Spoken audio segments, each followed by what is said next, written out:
उसने बस पति को हल्का धक्का दिया। उसने तुरंत गर्म दलिया उसके चेहरे पर फेंका, फिर मोटरसाइकिल से सीधे शहर के वेश चले गया, लेकिन पति लौटकर नहीं आया। उस दिन भारी बर्फ ने सड़क को ढक लिया था और माइक गलती से चट्टान से गिरकर मर गया। कई दिन बाद गांव वालों ने उसे खोजा और उसका शरीर उसकी पत्नी के पास ले गए।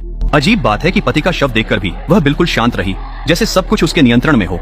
उस रात गांव वालों ने अंतिम संस्कार के लिए एक लामा को बुलाया। जैसे ही लामा को पता चला कि वह आदमी गिरकर मर गया है, वह तुरंत डर गया। स्थानीय रीति रिवाज के अनुसार जो लोग अचानक मरते हैं उन्हें अंतिम संस्कार नहीं मिलता। इसके बजाय उन्हें भ्रूण की स्थिति में लपेटकर पहाड़ों से दूर एक पहाड़ी की चोटी पर ले जाना चाहिए, ताकि मृतक का पुनर्जन्म आसानी से हो सके। लामा की प्रार्थनाओं के बाद भोर होते ही गाँव वाले शरीर को शिखर की ओर ले गए। खोजने के बाद उन्होंने एक पवित्र स्थान पाया, लेकिन जब उन्होंने शरीर को रखा तो कुछ अजीब हुआ।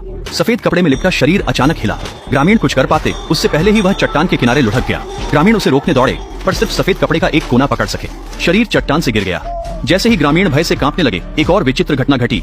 शरीर, जो अब भी सफेद कपड़े में लिपटा हुआ था, अचानक पहाड़ों की दिशा में दौड़ने लगा। उस पल में गांव वाले वापस गांव की ओर दौड़े और उन्होंने यह घटना दूसरों को बताई। यह सुनकर गांव वाले डर गए, यह सोचकर कि वह आदमी ज़ॉम्बी बन गया है। रात में ज़ॉम्बी से बचने के लिए कुछ गांव वालों ने कुल्हाड़ियां तैयार की, जबकि अन्य ने दरवाजों को लकड़ी के तख्तों से बंद कर दिया। क्योंकि ज़ॉम्बी झुक नहीं सकते, दरवाजे को अवरोधित करना उन्हें बाहर रखेगा। लेकिन सबके आश्चर्य के लिए अगली सुबह जल्दी ज़ॉम्बी अचानक गांव के प्रवेश द्वार पर दिखे।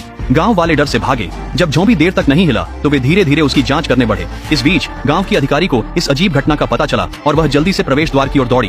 क्योंकि उसे ज़ॉम्बी पर विश्वास नहीं था, वह सीधे बढ़ी और सफेद कपड़ा उठाने लगी। तभी गाँव वालों ने उन्हें रोक दिया। जब एक ग्रामीण ने कपड़ा उठाया तो उन्होंने माइक को पाया, जो चट्टान से गिरा था। ग्रामीणों को विश्वास हो गया कि माइक फिर से जीवित है, लेकिन महिला अधिकारी को यह मजाक लगा। मामले की जांच के लिए उसने उस जगह जाने का निर्णय लिया जहां माइक गिरा था। वहां उसे कपड़े और आग का गड्ढा मिला। यह तुरंत ही सबको अजीब लगा, क्योंकि उस समय माइक नग्न था। ये जैकेट किसकी थी? जैसे ही सभी उलझन में थे, एक ग्रामीण ने जैकेट के मालिक को पहचान लिया।